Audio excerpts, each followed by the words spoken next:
હવે આગળ વાત કરીએ તો દ્વારકામાં રાજ્યપાલ આચાર્ય દેવવ્રતજીએ ખેડૂતો સાથે પ્રાકૃતિક કૃષિ પરિસંવાદ યોજ્યો।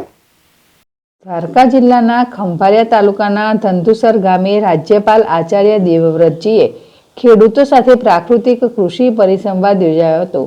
તેમણે પ્રાકૃતિક ખેતીથી થતા ફાયદા અંગે હરિયાણામાં પોતાના ખેતરના અનુભવને વિગતવાર વર્ણવીને ખેડૂતોને પ્રેરિત કર્યા હતા।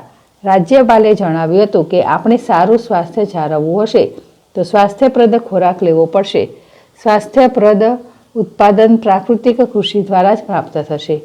પ્રાકૃતિક કૃષિ પરિસંવાદ કાર્યક્રમમાં કલેક્ટર એબી પાંડોર, નિવાસી અધિક કલેક્ટર ભૂપેશ જોટાણીયા, જિલ્લા ખેતીવાડી અધિકારી એસએન દઢાણીયા, પ્રાંત અધિકારી કે કરમટા, અગ્રણી પીએચ જાડેજા સહિત અધિકારીઓ, કર્મચારીઓ તથા ખેડૂતો ઉપસ્થિત રહ્યા હતા।